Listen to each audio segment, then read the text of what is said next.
ரெட்ரோலுக்ஸ் நேயர்களுக்கு வணக்கம். இன்றைய நிகழ்ச்சி தமிழகத்தின் ஒரு மிகப்பெரிய அரசியல் ஆளுமைன்னு சொல்லலாம். தமிழகத்தில அரசியல அவங்கள தவிர்த்துட்டு நம்ம வேற யார பத்தியும் பேச முடியாது. அவர்களுக்கு இன்று பார்த்தீங்கன்னா 78வது பிறந்த நாள். திரு செல்வி ஜெயலலிதா அவர்களை பத்தி தான் பேசப் போறோம். வாங்க. வணக்கம் ஜோ. திரு ஜெயலலிதான்னு சொல்லக்கூடாது. சரிங்களா? அவங்க திருமதியும் கிடையாது.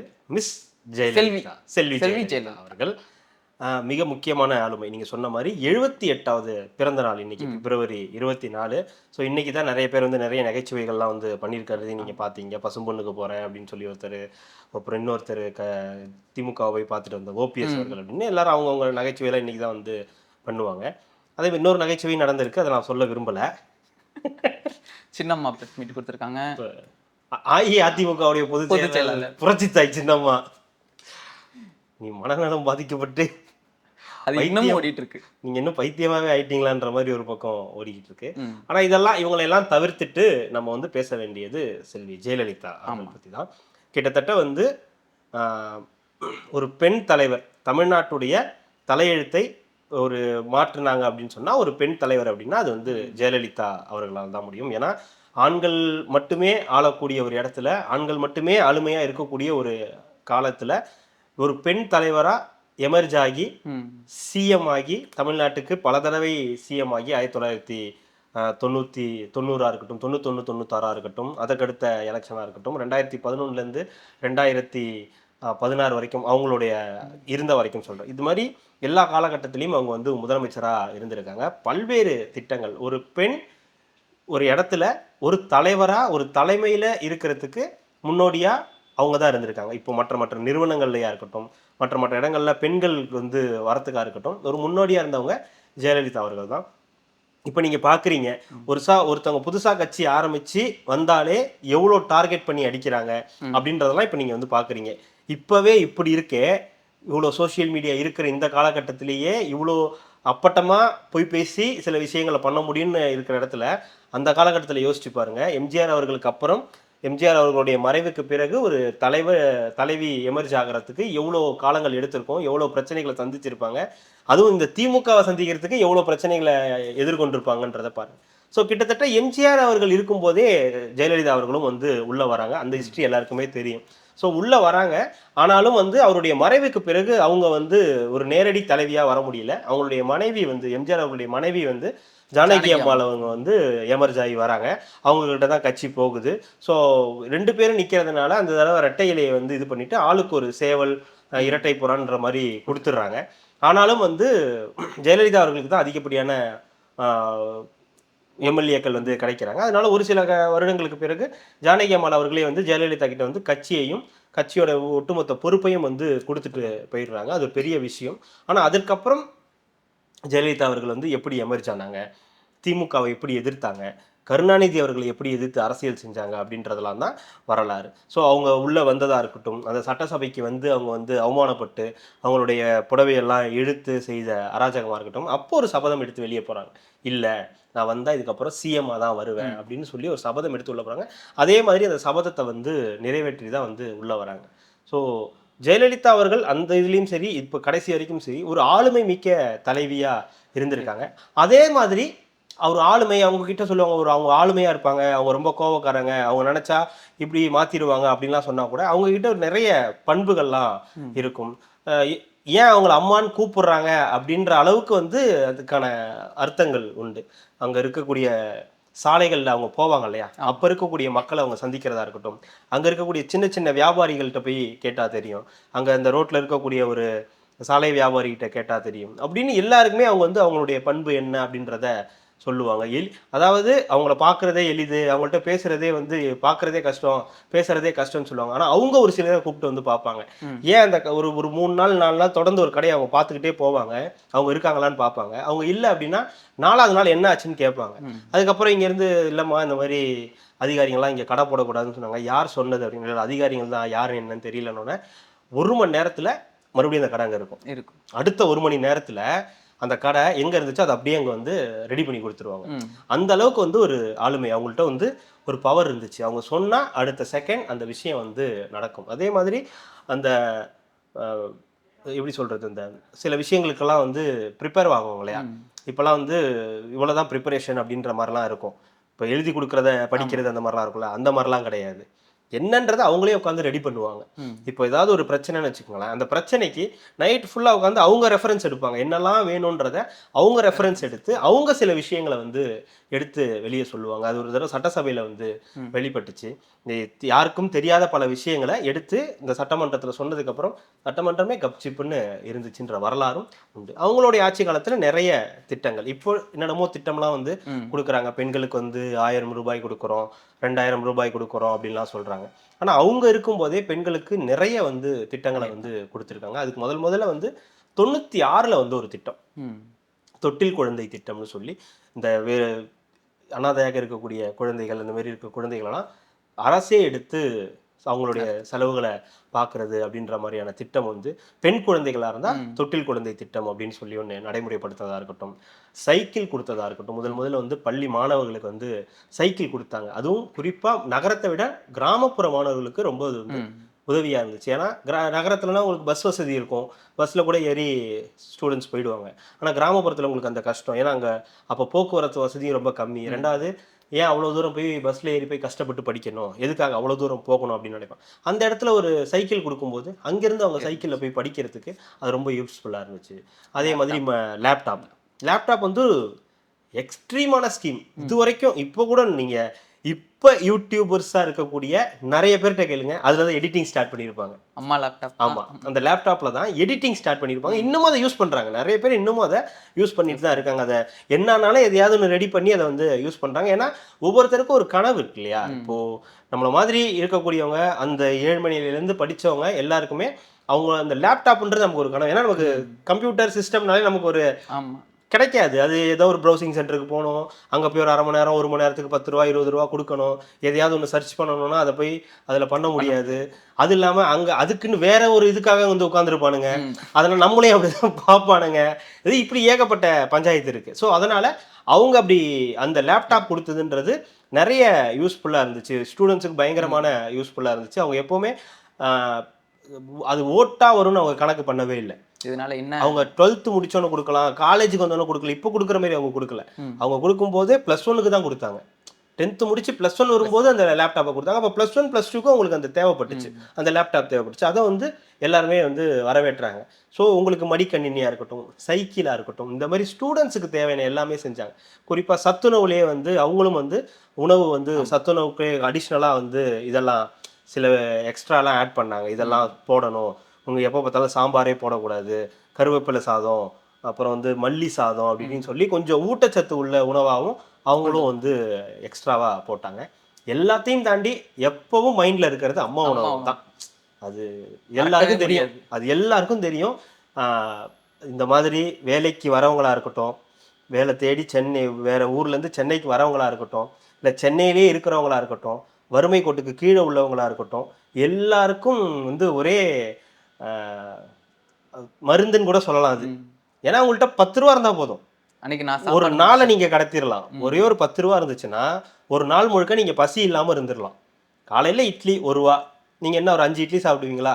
அவ்வளவுதான். மதியானத்துக்கு ஒரு சாம்பார் சாதம் 3 ரூபா, 3 ரூபா. நைட்டு சப்பாத்தி 5 ரூபா. ஸோ ஆக மொத்தம் 10 ரூபாலேருந்து 12 ரூபா இருந்தா நீங்க வந்து ஒரு நாளுடைய இதை முடிச்சிடலாம். நீங்க எதாவது டேஸ்டா இருக்காது, சும்மா சாப்பிடலாம் அப்படிலாம் கிடையாது. தரமா தான் இருக்கும். அதெல்லாம் எந்த இதுவும் இருக்காது. மற்றபடி உங்களுக்கு வந்து ரொம்ப ருசியா சாப்பிடணும், எனக்கு சட்னி வச்சு சாப்பிடணும், பொடி வச்சு சாப்பிடணும்னு நினைச்சால பசிய ஆற்றிடும். அதுவும் நடந்திருக்குங்க. வெளியில இருந்து சாம்பார் இந்த மாதிரி அது என்னது வடகரியோ இல்ல வந்து பொடியெல்லாம் வெளியில இருந்து கொண்டு வந்து கூட இங்க இருந்து இட்லி எல்லாமே வாங்கி அங்கேயே அதுதான் இப்போ உங்களுக்கு ஒரு எவ்வளவு சிம்பிளான ஒரு விஷயம். ஒரு மனிதனுடைய பசியை, அதுவும் ஊர்ல இருந்து வரவங்களாம் நீங்க யோசிச்சு பாருங்க. ஊர்ல இருந்து வேலை தேடி வரவங்க எத்தனையோ பேர் இருப்பாங்க. அவங்களோட பிரச்சனையே சாப்பாடா தான் இருக்கும். இப்போ கோயிலுக்கு போகலாமா, எங்கேயாவது கோயிலில் போய் உட்காந்து சாப்பிடலாமா, எங்கேயாவது சாப்பாடு போடுவாங்களா, அன்னதானம் போடுவாங்களா, இதெல்லாம் தேவையே இல்லை கண்ணா. நீ பாட்டுக்கு இறங்கு. நீ இறங்குற இடத்துல ஒரு 1 கிலோமீட்டரு 1.5 கிலோமீட்டருக்குள்ள ஒரு அம்மா உணவகம் இருக்கும். ஏறு, காலையில போய் டிஃபன் சாப்பிடு, போய் வேலையை தேடு. அந்த இடத்துலயே இன்னொரு இடத்துல அம்மா உணவகம் இருக்கும். அங்க போய் மதியான சாப்பாடு சாப்பிடு. மறுபடியும் அடுத்த வேலையை பாரு. நைட்டு ஒரு உப்போ ஒரு சப்பாத்தி 4 சப்பாத்தியை சாப்பிடு. வேலை முடிஞ்சுது. ஸோ இப்படியே வாழ்ந்தவங்களும் இருக்காங்க. இன்னைக்கு பெரிய பெரிய இடத்துல இருக்கக்கூடிய நம்மள மாதிரியே யூடியூப்ல இருந்து வளர்ந்து சினிமாவில் இருக்கக்கூடிய நிறைய பேருக்கு அம்மா உணவு வந்து ஒரு மிகப்பெரிய வரப்பிரசாதம் தான், உண்மையாவே வரப்பிரசாதம் தான். அதுல இல்லை இப்போ அம்மா உணவுன்றது எங்கேயுமே இல்லை, பார்க்கவே முடியல. அப்படியே இருந்தாலும் அதுல என்ன நடக்குதுன்றதும் பெருசா செயல்பாடுகள் இல்லை. வந்தோடனே ஆட்சிக்கு வந்தோடனே என்ன சொன்னாங்க, அம்மா உணவகத்தை நாங்க வந்து மூட மாட்டோம் அப்படின்லாம் சொன்னாங்க. ஆனா வந்த முதல் வேலையே அந்த பேனரை உடைச்சு போட்டது அவங்களுடைய வந்து முதல் குறிக்கோளா இருந்துச்சு. அந்த மாதிரி ஒவ்வொரு திட்டங்கள், பெண்களுக்கான திட்டங்கள், பசுமாடு ஆடு மாடு கொடுத்ததா இருக்கட்டும், மகளிர் காவல் நிலையங்களை வந்து அதிகமாக்குனதா இருக்கட்டும், இது எல்லாம் தாண்டி இன்னைக்கு நம்ம பேச வேண்டிய முக்கியமான விஷயம் சட்டம் ஒழுங்கு கண்ட்ரோல்ல இருக்கும். 1 2 அதாவது ஜீரோலாம் சொல்ல மாட்டேன், யார் ஆட்சியில் இருந்தாலும் ஜீரோ இருக்காது, வாய்ப்பே கிடையாது. பட் எக்ஸ்ட்ரீம் 1 2 நடந்திருக்கு. இந்த ராம்குமார் விஷயங்கள் தாண்டி சட்டம் ஒழுங்கு அவங்க கையில தான் கண்ட்ரோல்ல இருக்கும். காவல்துறை வந்து கண்ட்ரோலா இருப்பாங்க, அவங்களோட கண்ட்ரோல்ல தான் இருப்பாங்க. என்ன சொல்றாங்களோ அது வந்து நடக்கும். ரவுடிசம் உங்களுக்கு இருக்காது, சமூக ரீதியான பிரச்சனைகள் உங்களுக்கு வந்து இருக்காது. ஸோ பெண்கள் வந்து பாதுகாப்பா, பெரும்பாலும் பெண்கள் வந்து ஏன் வந்து ஜெயலலிதா அவர்கள் அவங்கள வந்து தேர்ந்தெடுப்பாங்கன்னா மிக முக்கியமான காரணம் வந்து இதுதான். ஸோ பெண்கள் பாதுகாப்பு, சட்டம் ஒழுங்குன்றது மிக மிக மிக முக்கியமான ஒரு விஷயமா வந்து பார்த்தாங்க. அவங்களுடைய இறப்பு வரைக்குமே இந்த இந்த திட்டங்கள், பெண்களுக்கான திட்டங்கள் அப்படின்னு இது மானிய விலையில் ஸ்கூட்டர் அவங்க அறிமுகப்படுத்தி வச்சதுதான். ஸோ இது மாதிரி பல்வேறு திட்டங்கள் வந்து அவங்க இறக்கும் போதெல்லாம் கூட நிறைய பேர் அழுதாங்க, வீட்டில் இருக்கிற நிறைய லேடிஸ் எல்லாருமே. ஏன்னா அவங்கள ஒரு ஒரு ஆளுமையா பார்த்துருக்காங்க, மாறி மாறி வந்திருக்காங்க. எல்லாத்தையும் தாண்டி ஒரு பெண்ணா வந்து இந்த இடத்துல வந்து சாதிச்சிருக்காங்க. நான் பெண்ணுன்னு குறைச்சி சொல்லலை, இந்த இந்த இதுல ஓவராலா ஒரு பெண் இருக்கிறதுன்றது பெரிய விஷயம். நாம அரசியல்ல அது ஒரு ஆளுமையா இருக்குன்றது சாதாரண விஷயம் இல்ல. சொந்த கட்சியிலேயே ஏகப்பட்ட பஞ்சாயத்து இருக்கு அவங்களுக்கு. இப்போ எதிரி தான் இப்படி வந்து திமுக தான் பண்ணணும், காங்கிரஸ் தான் பண்ணணும்ன்றதெல்லாம் இல்ல. சொந்த கட்சியிலேயே நிறைய பிரச்சனைகள் அவங்க வந்து அனுபவிச்சாங்க ஆரம்பத்திலேயே. அந்த ஆரம்பத்திலேயே அவங்க அனுபவிச்ச பிரச்சனைனால தான் அவங்க ஒரு டிஸ்டன்ஸ் மெயின்டைன் பண்ணாங்க. அவங்க வந்து ஒரு இப்படிதான் இருக்கணும், ஏன் இவங்கள்ட்ட எல்லாம் இப்படி இருந்தாங்கன்னு இப்ப உங்களுக்கு புரியும். ஏன் யாரையும் அவங்க சேர்த்துக்கல, பெருசா யாருமே கூட வச்சுக்காம அவங்க நம்பல. அவங்களுக்கு தெரியுது இவங்கள்ட்ட இப்படி இருந்தாதான் இது சரியா இருக்கும் அப்படின்ற ஒரு முடிவுக்கு அவங்க வந்துட்டாங்க. அதுதான் சரியான முடிவாகவும் இருந்துச்சு. பயத்திலே இருப்பாங்க, பயம் இல்ல, பார்த்தாலே ஒரு பயம். பயம் இல்ல, அவங்க வந்து கரெக்டா இருந்தாங்க. பயம்லாம் சொல்ல முடியாது, பயம் இல்ல அவங்க சொல்லல, அவங்க கிட்ட மத்தவங்க எல்லாமே ஒரு பயத்திலே இருப்பாங்க. ஒரு மரியாதை பிளஸ் பயம் ரெண்டும் இருந்துச்சு அவங்களுக்கு. ஏன்னா இப்போ மந்திரியா இருக்கிறவங்க என்ன வேணாலும் பேசுறாங்க. இப்போ இந்த காலகட்டத்தில் மந்திரியா இருக்கிறவங்க எல்லாம் என்ன வேணாலும் இஷ்டத்துக்கு பேசுறாங்க. அதிமுகவில் ஜெயலலிதா அவர்கள் ஆட்சி காலத்துக்கு அப்படிலாம் பேசவே முடியாது. இப்போ நைட்டு பேசிட்டு போவார், காலையில எழுந்திரிச்சு பார்த்தா ஒரு மந்திரி கிடையாது, தூக்கிட்டுப்பாங்க. ராஜினாமா கிடையாது, அவரை மந்திரியில தூக்கிட்டு வேற ஒருத்தரை போட்டுருவாங்க, அவரை விடுவிச்சிருவாங்க, அவர் எம்எல்ஏவா இருப்பாரு. ஸோ அதனால ஒரு ஒரு பதட்டத்திலே இருப்பாங்க, தப்பு பண்ணிடக்கூடாது, எதுலையும் போய் மாட்டிடக்கூடாது, நம்மளா போய் எதுலையும் சிக்கிடக்கூடாது, அவங்க சொல்றதை தான் செய்யணும் அப்படின்னு ஒரு கண்ட்ரோல்ல வச்சிருந்தாங்க. அந்த கண்ட்ரோல் தான் இப்போ இல்லாம இருக்கிறதுக்கான காரணம். இப்போ மற்ற கட்சியில திமுக எல்லாம் கூட பாருங்க, இப்போ ராஜகண்ணப்பெல்லாம் கூட என்ன பேசுறாரு, 2 பேரை வச்சுட்டு கட்சி நடத்துறாங்க இவங்களுக்கெல்லாம். இதே மாதிரிலாம் நீங்க கூட்டணியில் இருக்கும்போது, ஜெயலலிதா அவர்கள் ஆட்சியில் இருக்கும்போது அப்பெல்லாம் அமைச்சர்கள் பேசவே முடியாது. எதா இருந்தாலும் அவங்க சொல்றது தான். அதுவும் திமுக தான் பிரதான எதிரி. திமுகவை நிமிர்ந்து பார்த்துடக்கூடாது, அவங்க ஒரு சின்ன ஸ்மைல் அப்படின்னு கூட சிரிச்சிடக்கூடாது, அவ்வளவுதான். ஏன்னா அவங்க அவ்வளோ கண்ட்ரோல்ல வச்சிருந்தாங்க. ஏன்னா அவங்களுக்கு தெரியும், நீ இது பண்ணா நீ என்னெல்லாம் ஜம்ப் பண்ணுவ, எப்படி போவன்றது அவங்களுக்கு தெரிஞ்சதுனால தான் அவங்க அவ்வளோ கண்ட்ரோலாக அந்த கட்சியை வந்து வச்சுருந்தாங்க. அவங்களுக்கு அவங்களோட ஆட்சி காலத்தில் வந்து திட்டங்கள் அவ்வளோ வந்து பிரதான திட்டங்கள் நிறைய இருந்துச்சு. அதுதான் இப்போ நம்ம பேசுறதுக்கான காரணம். இவங்க கூட ஏன் இப்போ நீங்கள் சம்மந்தமே இல்லாமல் ஜெயலலிதா அவர்களை பற்றி பேசணும்னு கூட, சாப்பிட்ருக்கோமே அம்மா உணவகத்துல, சாப்பிட்ருக்கோமே. ஆமா, அது எல்லாருமே இப்போ உங்களுக்கு திமுக அதிமுக என் கட்சி பாகுபாடு இல்லாம எவ்வளவு பேர் வந்து அந்த அம்மா உணவகத்துல வந்து நம்ம சாப்பிட்ருக்கோம். சைக்கிள் வாங்கியிருக்கோம், சைக்கிள் வாங்கி நம்ம வந்து ஓட்டியிருக்கோம். ஸோ நான் லேப்டாப் வாங்கலாம், எனக்கு அடுத்து வந்த செக்ஷன் வந்து லேப்டாப் வாங்குவாங்க.